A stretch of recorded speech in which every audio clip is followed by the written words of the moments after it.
Hey guys, and welcome back to Ashafi. Now, some of you may have seen the video through Facebook or YouTube or any other social media about consent.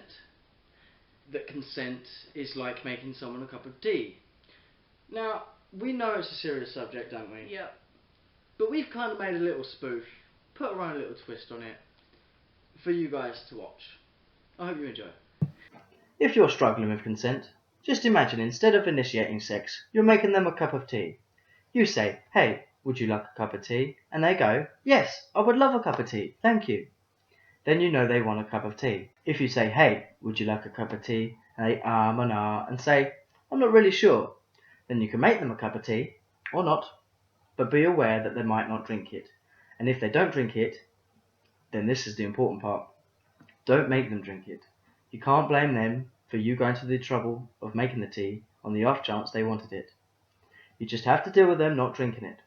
Just because you made it doesn't mean you're entitled to watch them drink it. If they say no thank you, then don't make them tea. At all.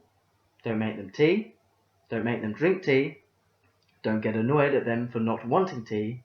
They just don't want tea, okay? They might say, "Yes, that's kind of you." And then when the tea arrives, they actually don't want the tea at all. Sure, that's kind of annoying as you've gone to the effort of making the tea, but they remain under no obligation to drink the tea. They did want the tea, now they don't.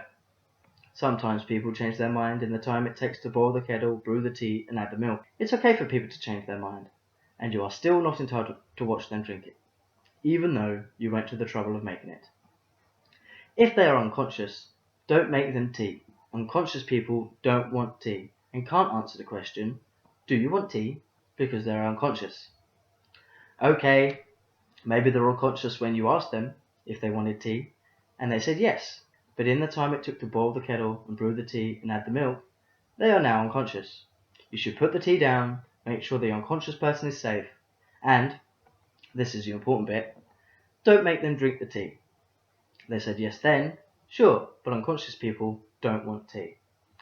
If someone said yes and started drinking it, then passed out before they finished it, don't keep pouring it down their throat. Take the tea away and make sure they're safe, because unconscious people don't want tea. Trust me on this. If someone said yes to tea around your house last Saturday, that doesn't mean that they want you to make them tea all the time. They don't want you to come round unexpectedly to their place and make them tea and force them to drink it, going, "But you wanted tea last week." Or wake them up finding pouring tea down their throat, going, "But you wanted tea last night." But if you can understand how completely ludicrous it is to force people to have tea when they don't want tea, then you are able to understand when people don't want tea. Then how hard is it to understand when it comes to sex? Whether it's tea or sex, consent is everything. And on that note, I'm going to make myself a cup of tea.